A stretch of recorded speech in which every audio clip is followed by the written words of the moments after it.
নমস্কার বন্ধুরা, welcome to my channel short time explorer Arvind. আর আমি অরবিন্দ নিয়ে এসেছি আরও একটা নতুন ট্রাভেল ভিডিও তোমাদের জন্য।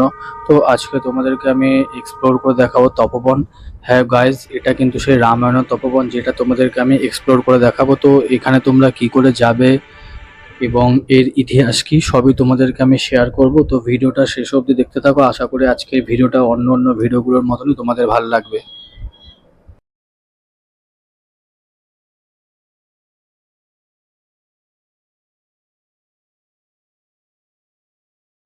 বন্ধুরা, তপোবনে আসতে গেলে কিন্তু তোমাদের সবার প্রথমে আসতে হবে ঝাড়গ্রাম। ঝাড়গ্রাম থেকে গোপীবল্লভপুরের বাস আছে, ওই বাসে করে অথবা তোমরা গাড়ি ভাড়া করে গোপীবল্লভপুর এসে তারপর তপোবন ঘুরতে পারবে।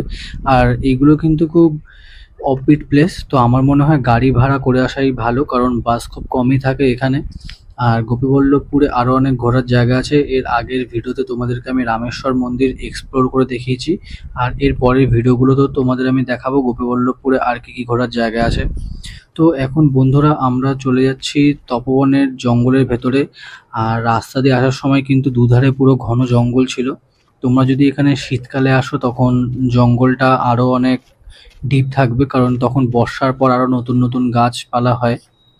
তো বন্ধুরা, এই জায়গাটা কিন্তু খুবই বিপজ্জনক জায়গা। এখানে কিন্তু রাতে কাউকে আসতে দেওয়া হয় না। বিকেল 4টের মধ্যেই সবাই জায়গাটা পুরো ক্লিয়ার করে দেওয়া হয়। এখানে কিন্তু সবসময় পুলিশ থাকে গার্ডে, তো তোমাদের কোনো অসুবিধা হবে না।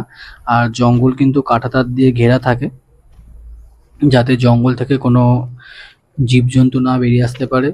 তো বন্ধুরা, এখন আমরা চলে এসেছি তপোবনে। তো এর সামনের যে সাদা ঘরটা দেখতে পাচ্ছ, এই ঘরটাতে কিন্তু লব আর কুশের জন্ম হয়েছিল। তো এটা কিন্তু লব কুশের জন্মস্থান।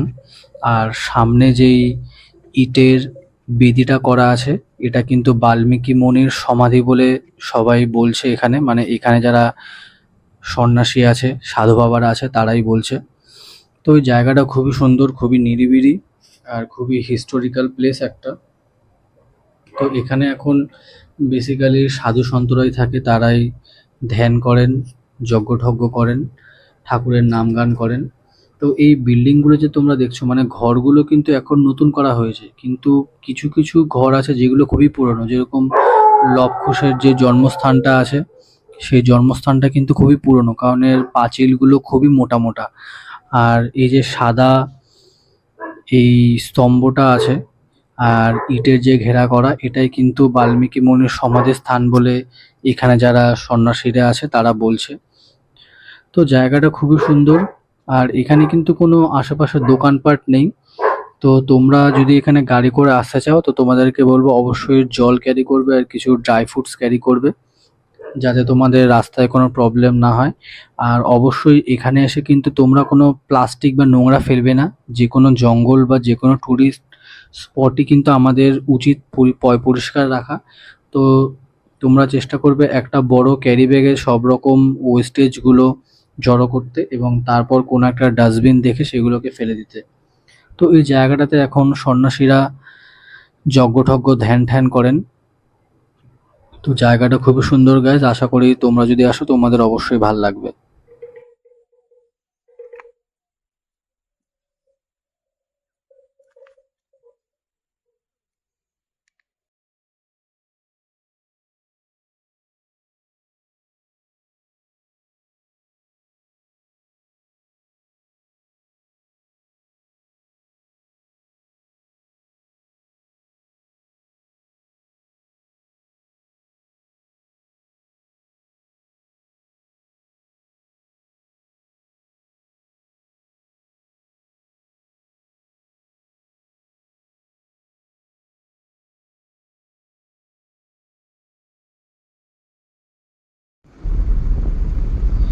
তো বন্ধুরা, আজকে আমার ভিডিও এখানে শেষ হলো। তো আশা করি অন্য অন্য ভিডিওগুলোর মতন আজকের আমার ভিডিওটাও তোমাদের খুব ভালো লাগলো। তো বন্ধুরা, আমার চ্যানেলটাকে অবশ্যই সাবস্ক্রাইব করে রাখো। আর ভিডিওটা ভালো লাগলে লাইক করো, আর কিছু বলার থাকলে অবশ্যই কমেন্টস করে জানিও। আর অন্যকে দেখার সুযোগ করে দাও ভিডিওটা শেয়ারের মাধ্যমে। আজকে এই ভিডিওটা দেখার জন্য অসংখ্য ধন্যবাদ।